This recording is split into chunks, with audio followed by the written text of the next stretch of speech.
সকালে ঘুম থেকে উঠে ফুল তুলে নিয়ে এবার জামা কাপড়গুলো ভিজিয়ে নিচ্ছি।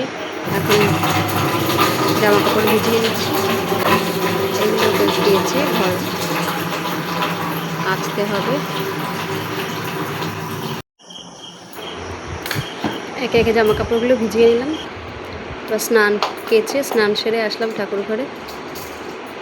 এখন গোপালকে শয়ন থেকে তুলে গোপালের সেবা দিতে লাগবে। তো সকালের সেবা আমি এইভাবেই সকালটা শুরু করে থাকি। এটা আমার নিত্যদিনের কাজ, খুবই ভালো লাগে। যেদিন না করতে পারি সেদিন মনে হয় যেন কোনো একটা পার্ট আমার লাইফ থেকে বাদ গেল। এবার ঘটিতে করে জল নিয়ে চলে গেলাম ছাদে সূর্য ভগবানকে জল অর্পণ করার জন্য। এটা সূর্যদেবের বছর, জল অর্পণ করলে নাকি উনি খুশি হন।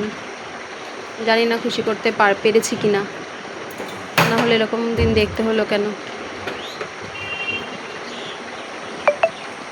ভগবান যা করে মঙ্গলের জন্য করে, জানি না কোন মঙ্গল হবে এতে।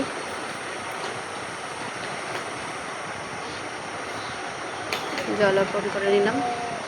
নতুন ভিডিও বানাচ্ছি তো দেখছি, আবার পেছনে ফিরে একটু তাকিয়ে নিচ্ছি যে রেকর্ড হচ্ছে কিনা, কিন্তু দেখা যাচ্ছিল না। যদিও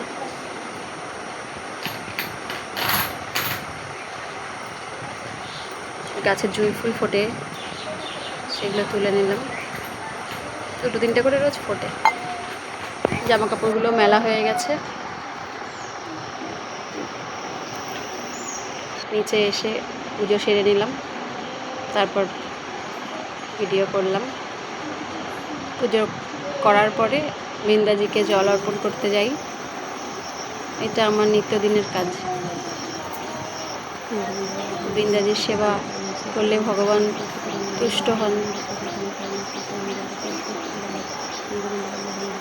মন্ত্র করে বৃন্দাজিকে জল অর্পণ করলাম, আরতি করে নিলাম।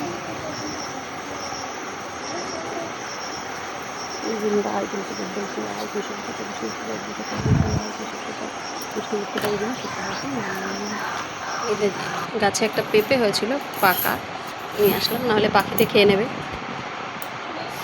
পুজো দেওয়ার পরে আজকে ওর জন্মদিন, তাই একটু লুচি আর সাদা আলুর চচ্চড়ি করছিলাম।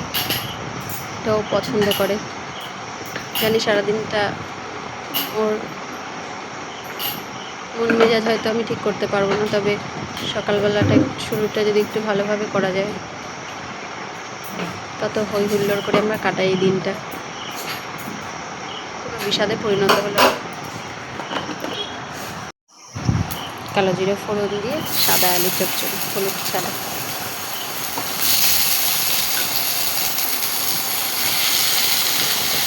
বাবাকে আর মেয়েকে এই যে খেতে দিয়ে নিয়েছি, আমিও নিয়ে নিয়েছিলাম একসাথে ওর সাথে, দুজনে মিলে একসাথে খাবো বলে।